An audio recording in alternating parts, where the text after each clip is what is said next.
Hello guys, today I want to show you a build that I created, and that's a Chaos Ignite Occultist.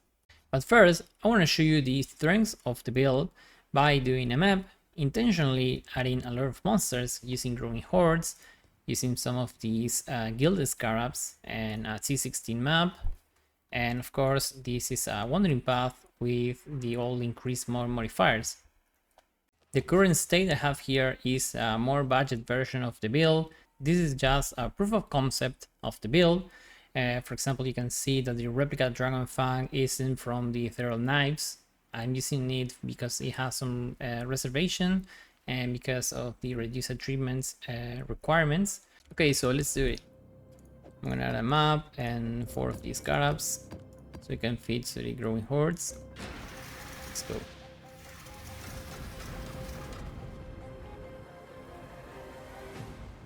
Okay, so how much pack size? 81, that's pretty good. First we have to activate the haste, and that's pretty much it. And we're going to see all the explosions.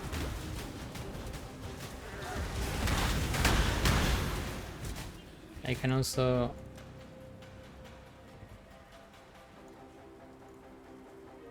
activate these, the MTX.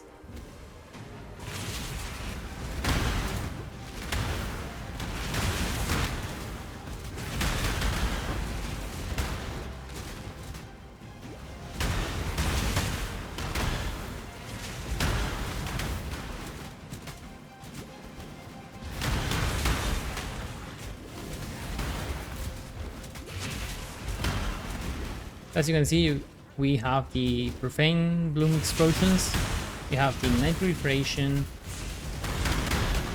and we have the Ascendancy explosions too.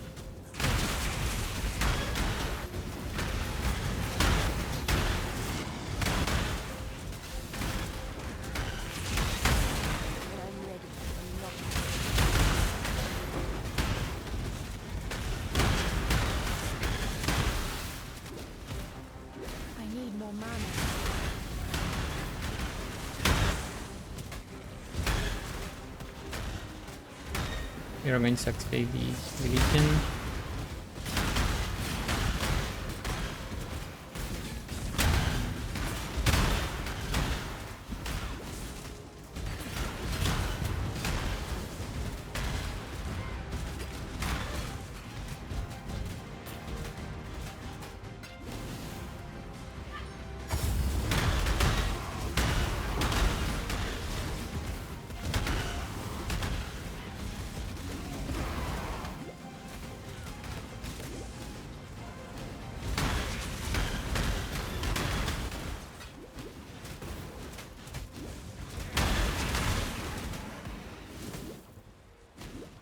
Okay, so for fancies, let's try using the Berek Respite in these maps.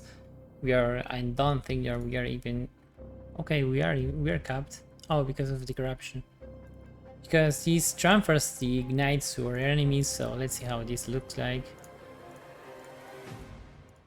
Just to add it in the showcase. This should chain the ignites, so the proliferation should be much wider. Let's see.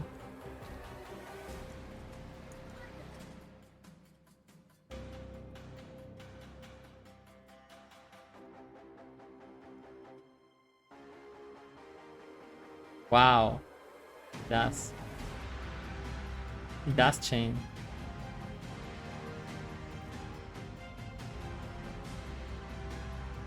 The Black Flame is the main core item in the build.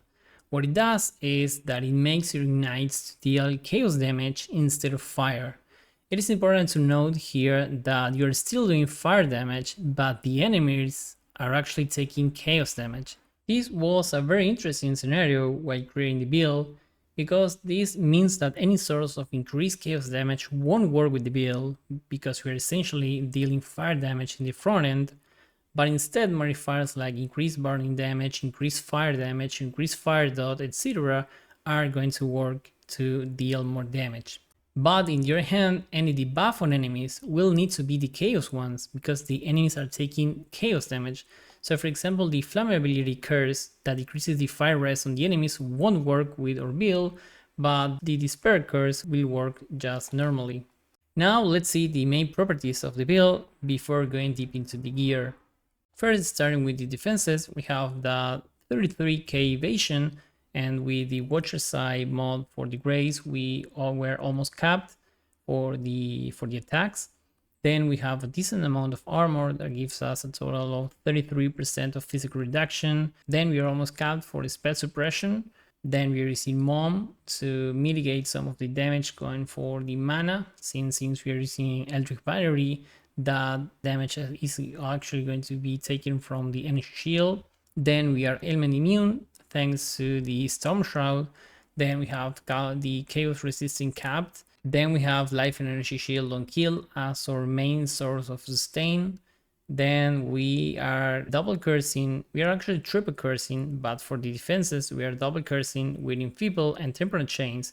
Enfeeble, what it does is that the cursed enemy deals less damage to us, and the Temporal Chains reduces its action speed, so the enemy is going to cast slower, to move slower, and also have less attack speed. Then we have the Corrupted Blood immunity, and finally the skill that we're using, that it is Ethereal Knives, is a range and it hits all in our surround, so that's a lot safer mechanically. Then for the damage and utilities, the build has 6 minion panel called dot DPS. This is dot DPS that is not the same as hit DPS, because when you deal the dot, you can actually have a downtime where you aren't hitting the enemy and you are still doing your damage, instead of a hit build that always have to hit, and when it stopped hitting, it's dealing 0 damage. And this 6 million panel DPS, it's with a decent investment. It's not crazy, but it's with a decent investment for sure. Then we are triple cursing, like we already mentioned, with Enfeeble, the Temporal Chains, and the Despair to reduce the chaos resistance from our enemies. Then we have the Profane Bloom for explosions. This is where the Occultist Ascendancy starts to shine. And the same for the triple curse, since it provides an extra curse, but the Profane Bloom for the clear speed is pretty satisfying to play. Then we have, since we are playing an Ignite build, we are using the Ignite Proliferation. And finally, the Athena Explosions for a map clearing that it's honestly superb, as you already saw in the gameplays that I show you, and is again very satisfying to play, and that's one of the main points of this build.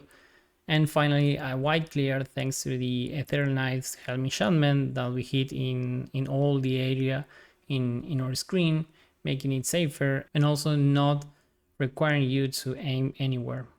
And finally, for the auras, you're using Determination, Grace, Discipline, and then we have all 5 Heralds. We are using all of the Heralds, there are 5 of them. I call it Penta Herald. We're using the Herald of Ice, Ash, Purity, Thunder, and Agony. And finally, a Divine Blessing with Haste for mapping and Malevolence for single DPS. Some of the Herald's buffs aren't directly useful for a build, but we are using, for example, the Purpose Harbinger that gives us extra aura effect based on the amount of heralds we have active, and also we have aura modifiers that gives us increased damage based on the amount of heralds, and there is also an aura modifier from the aura mastery that gives us more increased damage based on the total amount of auras that we have active. So even though I would say the Thunder and the Agony heralds aren't very useful for the build by itself, they are actually affecting the whole build in an indirect way. Then for the gem setup, we are using the Ethereal Knives as our main skill here, as you already said. And since Ethereal Knives is a spell, we are aiming to scale its gem levels. That's why in the main setup we are using an Empower, we are also using a Skin of the Lords, and we are using a Dragon Fang replica amulet. And yeah, then as you can see, there's the usual supports for the Ignite builds. We have an aura setup in our bow with an Enlighten, and the bow increasing the Enlighten level so we can fit all of the auras that we just mentioned. Then we have the Divine Blessing setup with the Haste and Malevolence, and then we have the Arcanist brand with the Flame Surge from some extra damage that's being dealt thanks to the ignites. And finally, all the remaining auras that we cannot fit in our bow. That is the Herald of Purity, Ice and Ash. Okay, so let's quickly see all of the gear. We are going to mention some stuff here and there.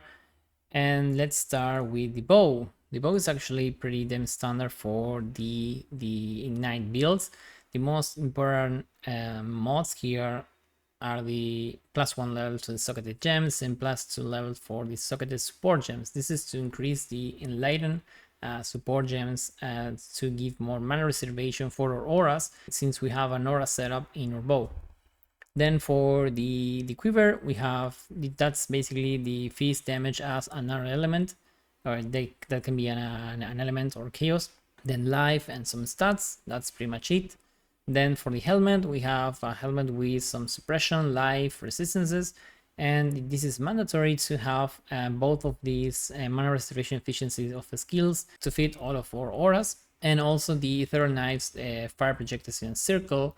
This is pretty damn good for the quality of life for the skill, even though this is getting removed the next league. Then for the chest, we are using a Skin of the Lords. You have some different options for the keystone. So for example, I'm using this one has Electric Fiery, but it can also be Elemental Overload or Mom. Only have to be sure to not get any keystones that can break the build. So for example, the Ancestral Bone will completely nullify all of your damage. So for example, if I click here, you're going to literally do 0 damage. So you can either get one of these, this is the best option, or if you get any of other mods that won't alter your build, then that's fine too. Then for the gloves, you're using an Athenath with a corruption or a curse on hit, and that this can be either the despair on hit or the enfeeble on hit. Okay, the temporal chains is already on the gloves itself. Then for the boots, the most important thing I would say is the avoid to being shocked. So here, as you can see, we're capping it with already with both of the mods. You can also have another avoid to being shocked in the Abyssal Jewel. And then we have the movement speed, some resistances, and spread suppression. And for the implicits, you have some ignites the deal faster, and that's basically it. Then for the amulet, you're using a replica Dragon's Fang. This is pretty good, and if you have an Ashes, that's also going to work. As you can see, the mana is still there, since the Ashes offers a bit more of a reservation, and the levels of all of the kill gems and the quality is pretty damn good. As you can see, it's still a little bit less damage, but both are pretty damn good. Then for the rings, obviously we are using the Black Flame, and in your ring we are using the remaining curse on hit that we selected in the Athenath, and the rest is resistances and some life and attributes. Then for the belt, that's basically the same. We have some attributes, resistances and life. Then for the flask, we are using granite, jade, quartz for some suppression, and the quicksilver that is mandatory basically nowadays. And then the Atsir Promise, because it's pretty damn good for the build. Then finally for the jewels, we have the cluster jewels. Let's see it on the tree. It's better. We are using 2 setups with 2 large and 4 mediums. So for the large, we have the Iron Breaker, the Berek Hardener, and the Grim Oath. For a cheaper alternative, you can exchange the Grim Oath for the Furious Assault. That's easier to craft, so it's a cheaper alternative, and it is a little bit less of damage, but it's also a pretty good option. Then for the mediums, I'm going to leave in the screen some other options. I particularly like the Wasting Affliction and Brush with Death, and have a triple medium cluster like this. But again, there are other options that are good for the build, and you can select the stats that you like. Then we have the Aura medium cluster for the Heralds, the Purpose Harbinger, and the Empowered Envoy. This is empowers all the Penta Herald thing that we are running in the build. Then for the Aura jewels, the unique ones, we are using a Washer's Eye. I have here some different setups. For example, you can get one with a more defensive side with the mods for the Determination Aura and the Grace. And then you can use Watcher Side more offensive oriented with both of the Malevolence mods. For example, here we have the dot while you're using Malevolence, and your ignites are faster using Malevolence.